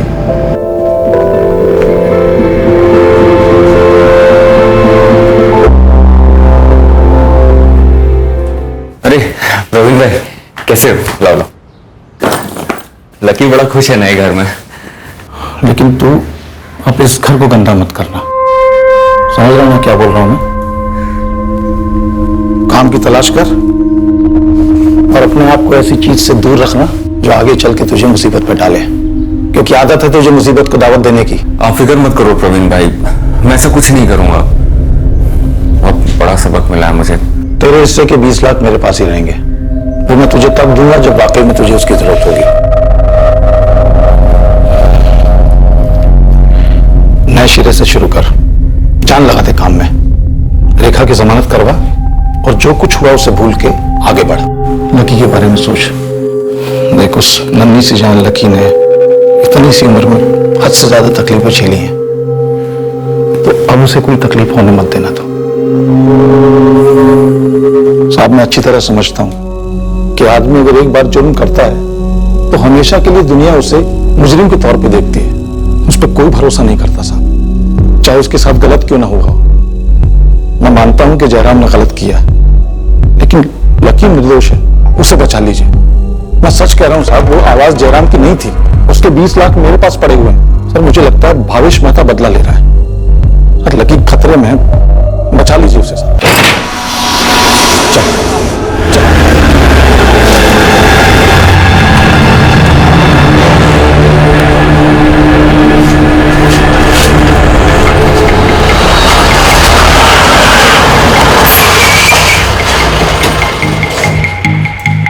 अगर जयराम के बच्चे के साथ वही हुआ है जो मेरे रजत के साथ हुआ था, तो मुझे तकलीफ नहीं होनी चाहिए ना, मुझे उल्टा खुश होना चाहिए ना। भावेश, तुम्हारी तकलीफ तुम्हारी खुशी तुम जानो, हमें सिर्फ इतना जानना है, क्या ये बदला है? आपका दिमाग खराब हो गया सर। भावेश, ये कोई जवाब नहीं हुआ, बोलो किस बात का बदला ले रहे हो? मैं ऐसे वाहियत सवाल का जवाब नहीं देना चाहता। अगर आपके पास मुझ पर शक करने की कोई वजह है तो कीजिए शक, लेकिन मुझ पर इल्जाम लगाने से पहले सबूत लेकर आइए। अगर तुमने जुर्म किया है तो सबूत हम ढूंढ ही लेंगे, लेकिन भावेश एक बात समझ लो, बदला सही चीज नहीं है। क्या किडनैपिंग सही चीज है? आप लोग 3 महीने तक मेरे रजत को ढूंढ नहीं पाए, क्या वो सही चीज थी? 4 साल हो गए उस हादसे को। मेरी बीवी आज भी रात को नींद में चीखती है, दिन भर खामोश रहती है, मुट्ठी भर गोलियां खा के पड़ी रहती है, क्या वो सही चीज है? लेकिन बदले से कुछ नहीं बदलता। उल्टा दर्द का सिलसिला दोबारा शुरू हो जाता है। तो रोको उसे, और इस बार जरा जल्दी।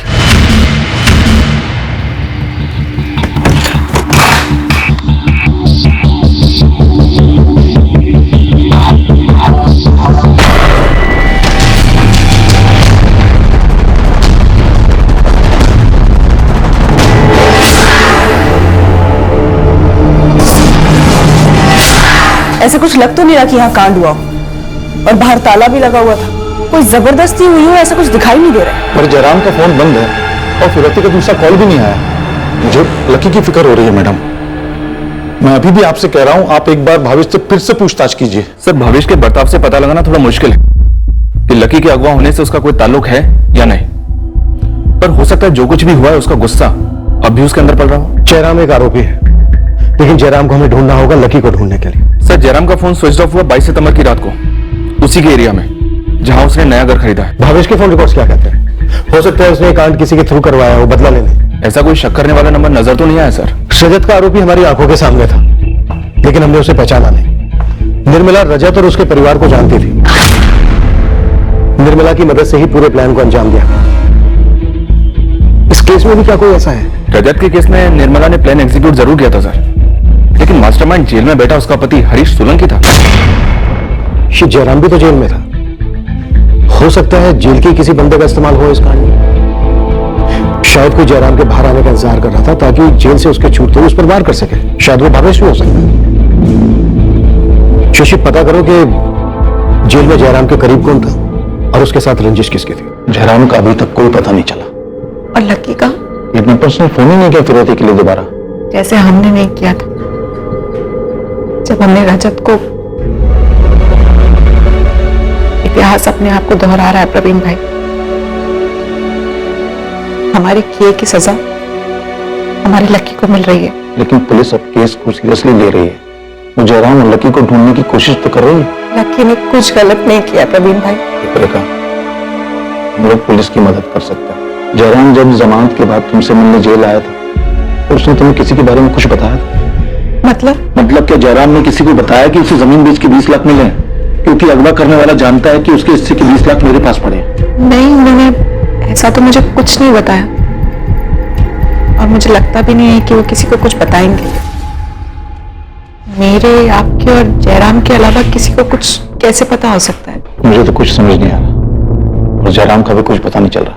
ना लकी का। जयराम ने 3 साल काटे इस जेल में। इस बीच उसके कई साथी की जमानत हुई, नए आए गए और कुछ ट्रांसफर हुए दूसरे जेल में। ये अमित भावसार, अक्टूबर 2016 में जब जयराम की जमानत हुई थी तब क्या जेल के सेल में जयराम का साथी ये था?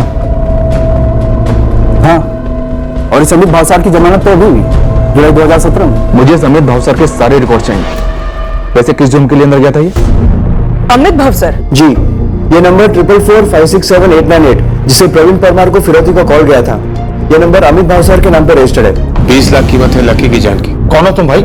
अमित भावसर का कॉल रिकॉर्ड्स, लोकेशन डिटेल्स, जो जो डॉक्यूमेंट्स है आपके पास सारे के सारे मुझे तुरंत भेज दीजिए। ये अमित भावसार का case out of Surat police का केस, हथियारों के साथ पकड़ा गया।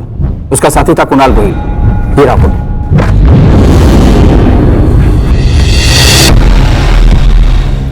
ये अमित भावसार और कुणाल गोहिल, इनकी सूरत रूरल पुलिस को टिप मिली थी कि वो सूरत हथियार डिलीवर करने आ रहे हैं। रास्ते में धर लिए गए।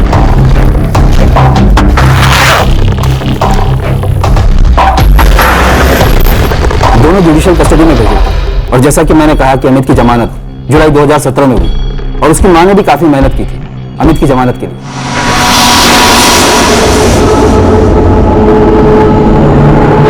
और पूरी संभावना है कि बंदा ऐसा कांड कर सकता है क्योंकि अमित अपनी जमानत के बाद घर नहीं गया, उल्टा फरार हो गया और उसकी मां बार बार यहां आकर हमारी क्लास लेती रहती है। साहब बताइए ना, कहाँ है मेरा बेटा अमित? आप कह रहे हैं कि आपने 20 जुलाई को इसे रिहा किया था, आज 10 अगस्त है। इतने दिन हो गए मेरा बेटा घर नहीं लौटा अभी तक। आशा बहन, जब तुम्हारा बेटा अमित हथियारों का धंधा करता था तो तुमसे पूछकर करता था, हमसे पूछकर करता था? पर साहब इतने दिनों से कोर्ट कचहरी के चक्कर लगा रही हूँ। अपनी जिंदगी की सारी कमाई उसके जमानत की रकम इकट्ठा करने में लगाई मैंने, और आप क्या? इसमें हम क्या करें? उसने गुनाह किया, जेल गया और जमानत के बाद घर नहीं लौटा, तो किसी नए काम में शामिल हुआ होगा। हमें तो रेड अलर्ट इशू करना चाहिए अमित भावसार के लिए। हाँ तो कीजिए ना, कीजिए। अब जब घर आएगा ना तो कसम खा के कहती हूँ मार मार के इतना सुधारूंगी ना कि दोबारा ऐसी हरकत नहीं करेगा। आप उसे ढूंढ कर मेरे सामने लेकर आइए। आशा बहन, हमारे पास और भी 1000 काम है। अगर वो अपने इलाके की पुलिस के पास हाजिरी नहीं देगा तो लोग एक्शन लेंगे ना। आप यहाँ पर आकर माता फोड़ी ना करो। पर फिर भी अमित की माँ यहाँ आती रहती है। अमित की माँ का एड्रेस और जो भी डिटेल्स है वो सब चाहिए मुझे। सर, अमित भावसार हमारा मुख्य संदिग्ध है या फिर आरोपी भी। अमित भावसार का साथी कुणाल गोहिल अभी जेल में है सर। उसको जमानत नहीं मिली है, उसको दूसरी जेल में ट्रांसफर किया गया है। कस्टडी मांगी मैंने उसकी। शायद भावेश ने जयराम पर नजर रखवाई हो। पता गया हो कि अमित भावसार जयराम का जेल की सेल का साथी है और फिर लकी को अगवा करने की सुपारी दी अमित को। पर भावेश के कॉल रिकॉर्ड्स में अमित का नंबर कहीं भी फीचर नहीं होता सर, और ना ही अमित भावसार के कॉल रिकॉर्ड्स में भावेश का। जेल की विजिटर लिस्ट में भी भावेश का नाम कहीं नहीं देखा। लेकिन सर, जयराम और अमित बराबर टच में थे। दोनों के बीच में बातें भी हुई हैं जब अमित को जेल से बेल मिली इसी साल जुलाई में। पहले अमित भावसार को ट्रैक करते हैं। अमित की मां से बात करो और लकी के मिसिंग पोस्टर लगवा दो सारे शहर में। शायद बेचारे बच्चे की जान खतरे में हो सकती है।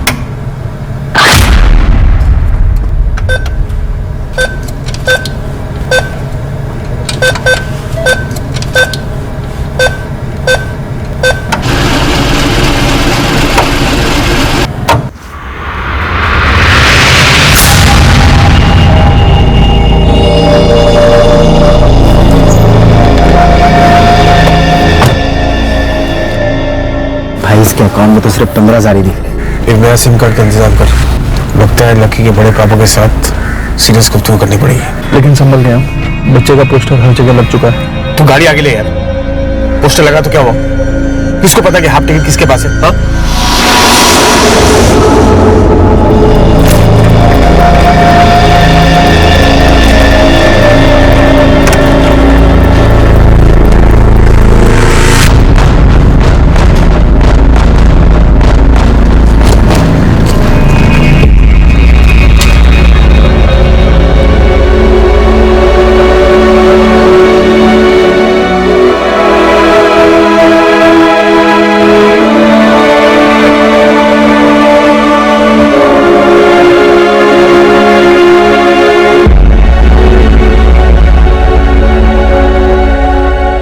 जून 2013 मैं स्कूल से बीच में ही भाग गया।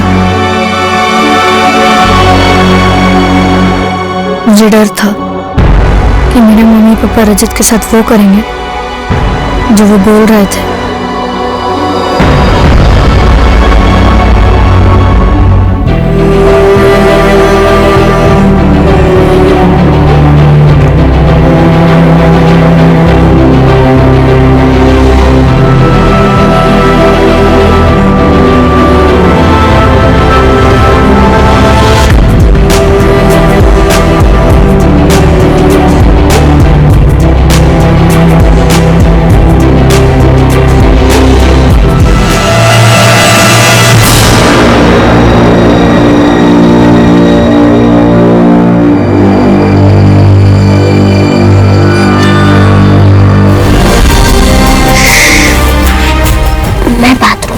से अंदर आया, वहीं से भाग जाते।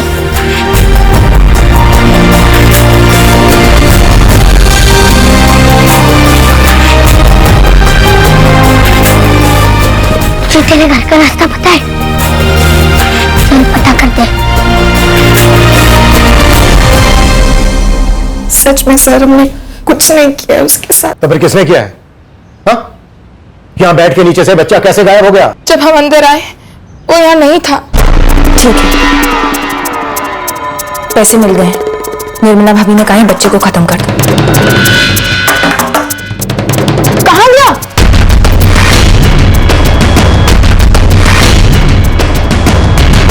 भाग गया क्या? आज ही के दिन? पर कैसे?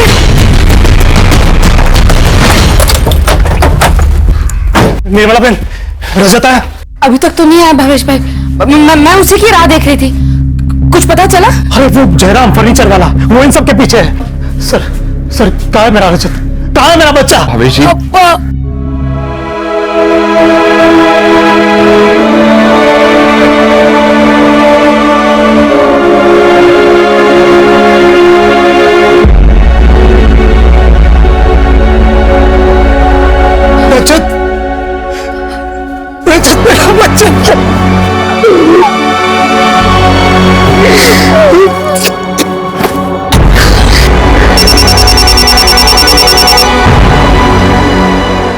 अनीता, रजत आ गया।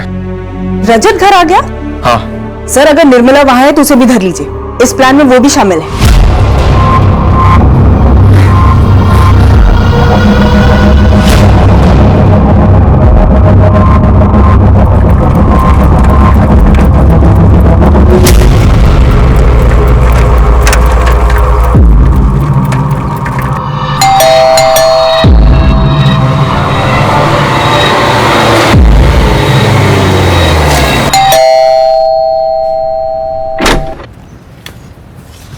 पप्पा, मैंने उसका पोस्टर देखा। वो लड़का लक्की, उसका किडनैप हुआ है।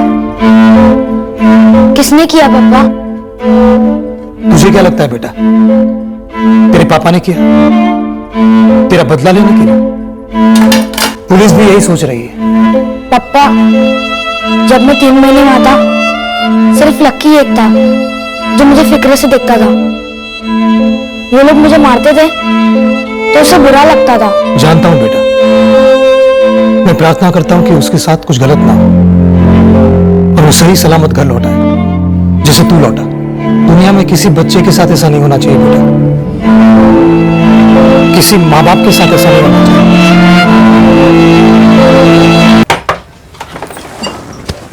आशा भवसार, मिला मेरा बेटा मिला? आशा जी, शायद आपके बेटे अमित भवसार ने किसी के बेटे को अगवा कर लिया है, 11 साल के बच्चे को। हम उसकी तलाश में हैं। कहाँ है आपका बेटा अमित? अरे पिछले 2 महीने से यही सवाल मैं बार बार पूछ रही हूँ कि कहाँ है मेरा बेटा? कोई ठीक से जवाब ही नहीं देता। अदालत के चक्कर काट काट के बड़ी मुश्किल से उसके लिए जमानत करवाई और कहाँ है मेरा बेटा? साहब 2016 से मैं इधर ही सड़ रहा हूँ। अमित की जब बेल हुई तो उसने बोला कि वो मुझे भी यहाँ से निकालेगा, लेकिन यहाँ से जाने के बाद वो मुझसे मिलने तक नहीं आया साहब। और आप लोग उल्टा मुझसे पूछ रहे हैं कि अमित कहाँ है? कुणाल, अमित कहाँ है ये तो हम तेरे से डंडे की नोक पर पूछेंगे ही। उससे पहले ये बता, जयराम परमार के बेटे लकी को अगवा करने का प्लान तुम दोनों ने यहाँ जेल में रचा था? कौन जयराम परमार साहब? ये साहब, इसे मैंने पहले कभी देखा तक नहीं है और मैं और अमित कोई एक जेल में थोड़ी ना थे। और ये लकी है जो इस वक्त तेरे साथी अमित भवसार के कब्जे में है, और इस केस में तुझे भी हम उसका भागीदार बनाएंगे, फिर तो तेरी बेल होने से नहीं। अरे ऐसा मत करो साहब। साहब मैं तो चिरकुट आदमी हूँ, कच्चा नींबू। अमित के छोटे मोटे काम में मैं उसके पीछे पीछे रहता था साहब।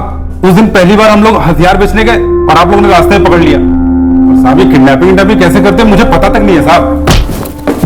देख कुणाल, मेरे सब्र को मत आजमा। बोल अमित कहाँ है? बोल। सया कुछ तो झोल है। ये कुणाल गोयल नहीं है, ये असली अमित भावसर है। जेल में भी हॉलीवुड की फिल्म दिखाते हैं क्या, जहां 2 लोग चेहरा बदलते हैं? चेहरा नहीं, इन दोनों ने सिर्फ एक दूसरे की आइडेंटिटी एक्सचेंज की है। अभी अभी इसकी मां ने बताया। ये देखो, जेल से बकायदा साइन करके आपका बेटा अमित भावसार बेल पे छूटा था। अब तो यकीन हो रहा है आपको कि वो फरार है। कहां जा सकता है? इस बच्चे लकी को उसने अगवा किया है। कहां लेके जा सकता है इसे वो? ये सब क्या हो रहा है? ये मेरा बेटा अमित नहीं है। क्यों इस नौटंकी में शामिल हो रही हैं? बताती क्यों नहीं है? कहां है अमित? कैसे नौटंकी? यही बातों करो जो? क्या मैं अपने बेटे को नहीं पहचानती? ये तुम्हारा बेटा नहीं है? ये मेरा बेटा अमित नहीं है। कुणाल गोहिल, इसके साथ तुम्हारा बेटा अमित हथियार बेचते पकड़ा गया। ये क्या पागलपन है? ये मेरा बेटा है, अमित भावसार है।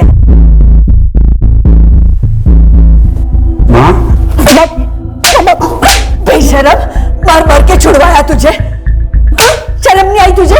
बोल, जवाब दे, जवाब दे। इधर अमित है तू कुणाल को कब से बन गया? हाँ, बोल। ये बोलेगा आशा जी, और अभी बोलेगा। आप जरा 2 मिनट के लिए बाहर बैठिए, हम इससे पता करते हैं कि अमित भावसार कुणाल गोहिल क्यों बना और कैसे बना। सब मारना नहीं सब, मैं सब बता रहा हूँ साहब, सब बता हूँ। चलो जा शुरू। साहब ये कुणाल गोहिल का ही आइडिया था। वो अमित भावसार बन जाए और तू कुणाल गोहिल। क्यों? उसके पीछे वो बड़ौदा की पुलिस पड़ी हुई थी साहब। तू मुझे गुरु मानता है अमित? हाँ कुणाल भाई, एक गेम खेलना है। क्या गेम कुणाल भाई? अब से तू कुणाल गोहिल और मैं अमित भावसार। पर क्यों कुणाल भाई? अरे बड़ौदा पुलिस मुझे ढूंढ रही है, कुणाल गोहिल को। अब मेरी जगह वो जब तुझे पकड़ेंगे तो ये लड़की जो है वो तुझे पहचान ही नहीं पाएगी। कौन लड़की कुणाल भाई? अरे है एक लड़की, मैंने थोड़ा गड़बड़ कर दिया था उसके साथ, थोड़ी जोर जबरदस्ती हो गई, साले ने केस कर दिया रेप का। अगर तू मेरी जगह कुणाल होगा और जब भी पुलिस हमको पकड़ेगी ना तो शिनाख्त परेड में लड़की तुझे पहचान ही नहीं पाएगी। फिर क्या, तेरे पर चार्ज लागू ही नहीं होगा। मुझे तो तू जानता ही है, छोटे बड़े चार्ज में तो मैं यूं बाहर निकला हूँ, फिर तगड़ा वकील करके तुझे भी छुड़ा ले जाऊंगा मैं, फिर बाहर धमाल करेंगे। उल्लू बना गया साहब कुणाल गोहिल, मुझे मेरे नाम का इस्तेमाल करके रेप के चार्ज से बच गया और मेरी माँ ने इतनी मेहनत से मेरे लिए बेल ली और बेल मिली उसे, अब वो बाहर ऐश कर रहा है और वो तो मुझे छुड़ा तक नहीं आया साहब। अमित भावसार, तू कुणाल गोहिल बना अपनी मर्जी से। अब ये किडनैपिंग का चार्ज भी तुझ पर ही लगेगा क्योंकि इस वक्त तू कुणाल गोहिल है। नहीं साहब, मैं अमित भावसारी हूँ और मुझे वही रहना है साहब, और मैं तो यहाँ 1 साल से हूँ साहब, तो फिर ये मुझे कैसे पता होगा साहब कि ये किडनैपिंग कैसे हुई, कहाँ हुई साहब? किसको पता होगा किसके साथ मिलकर ये कांड किया हुआ कुणाल गोहिल ने? आप जाके सुजीत ओझा को पकड़िए साहब, वो हमारा साथीदार था। कहाँ मिलेगा ये सुजीत ओझा? असली अमित भावसार ने जिस सुजीत ओझा की लीड दी थी हमें, हम उस तक पहुंच गए। उसके ठिकाने का 2 बार पुष्टिकरण करने के बाद हमने उसके घर पर धावा बोल दिया।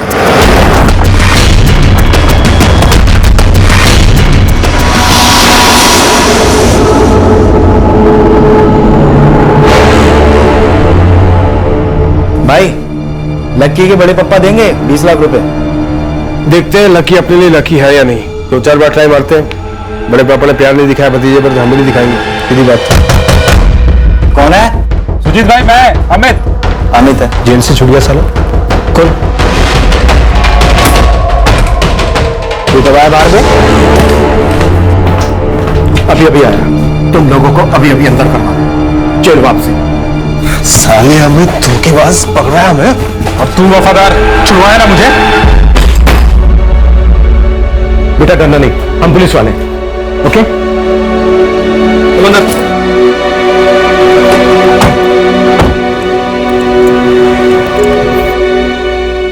लकी बेटा, आपके बड़े पापा आपका इंतजार कर रहे हैं। अच्छा बेटा, हमें बता सकते हो आपके पापा कहाँ हैं? अमित अंकल और उनके साथ जो 2 लोग थे, उन्होंने पापा को मार डाला। मैं सो रहा था जब मैंने आवाज सुनी। मैं उठा और आकर देखा, पापा को मार डाला उन लोगों ने।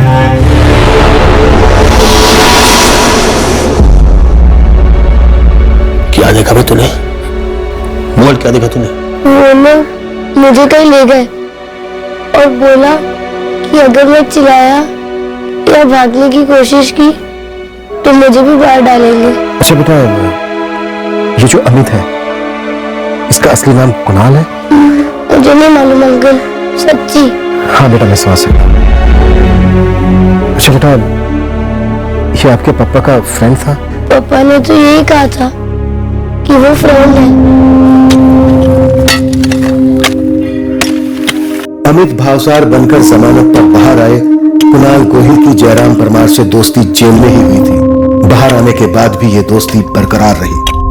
अबे जब तेरे पास जमीन थी, बेच सकता था, पैसे मिलते, फिर क्यों की किडनैपिंग तूने? हाँ, अब देख, इतनी मुश्किल से तुझे बेल मिली और तेरी बीवी अब भी अंदर ही है। गलती हो गई यार अमित, बहुत बड़ी गलती हो गई। जिंदगी भर के लिए मुजरिम का थप्पा लग गया सर पे। रेखा को तो बेल मिल नहीं रही है, मैं भी कब तक बाहर हूं पता नहीं। बेस्ट बोलूं, भाग लिया से।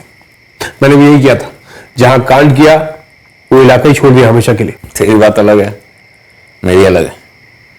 अभी मैं नई जिंदगी शुरू करने की सोच रहा हूँ, तभी तो ये घर लिया है। अरे घंटा नई जिंदगी, अभी तूने बोला ना तेरे सर पे मुजरिम का ठप्पा है, वो काम कर क्या करेगा भाई तू?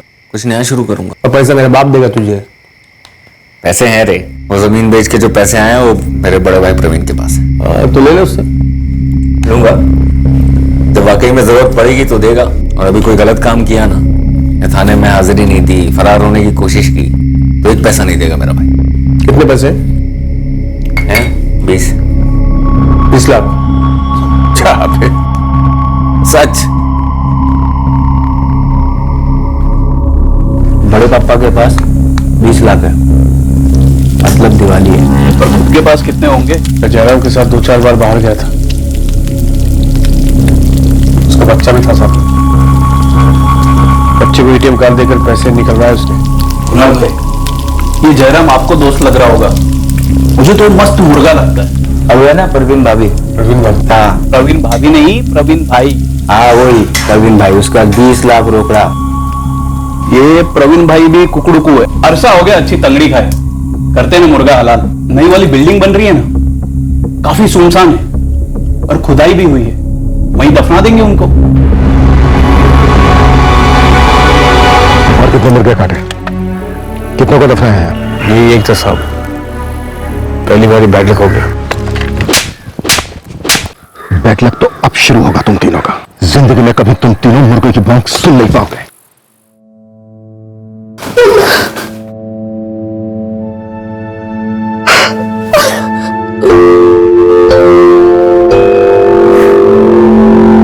शायद जयराम को उसके किए की सजा मिली,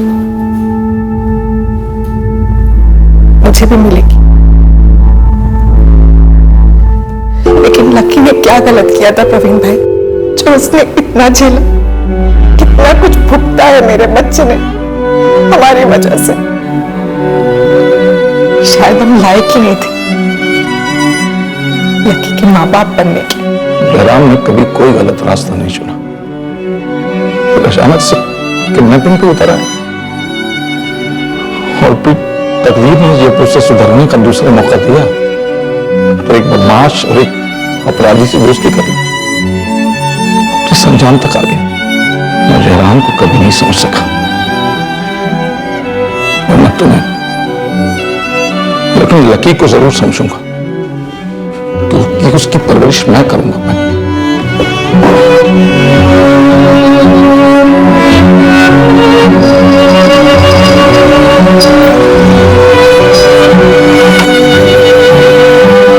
अब फिर से अपने बड़े पापा और अश्विन भैया के साथ रहने लगा हूँ,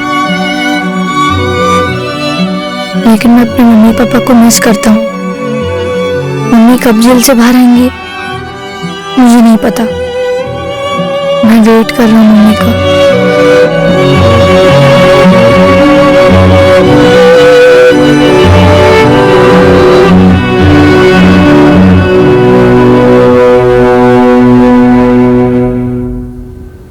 कुणाल गोहिल, सुजीत ओझा और रमेश जाधव को जयराम परमार की हत्या और लकी के अपहरण के चार्जेस पर गिरफ्तार कर लिया गया है। रजत की किडनैपिंग में जो 3 और आरोपी हैं, उनकी जमानत अब तक नहीं हुई है और अदालत में सुनवाई जारी है। लकी अब अपने बड़े पापा के पास सुरक्षित है। रजत भी अपने मां बाप के साथ महफूज है। किसी भी संगीन जुर्म में पीड़ित और मुजरिम दोनों के बच्चे सबसे ज्यादा तकलीफ सहते हैं और यह जुर्म का सबसे भयंकर साइड इफेक्ट है।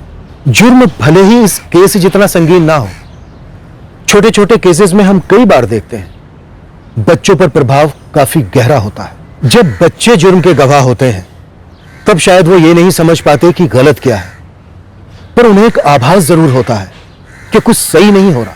पर आगे जाकर जब उन्हें समझ आता है कि जो हुआ था वो गलत था, तब लाख समझाने पर भी वो उस अनुभव को भुला नहीं पाते, नजरअंदाज नहीं कर पाते। हर एक माँ बाप यही चाहेंगे कि उनके बच्चे अपनी जिंदगी में अच्छी चीजें सीखें, अच्छे इंसान बने और बेहतर जिंदगी बिताएं। और होना भी ऐसा ही चाहिए। उनके साथ कभी कुछ गलत ना हो और उन्हें गलती छुपाने की गलत सीख कभी ना मिले। हमारी मजबूत राय है कि बच्चों के साथ होने वाले जुर्मों की सजा और सख्त हो, सबसे सख्त। अगले हफ्ते फिर मिलेंगे एक नए केस के साथ क्राइम पेट्रोल सतर्क में।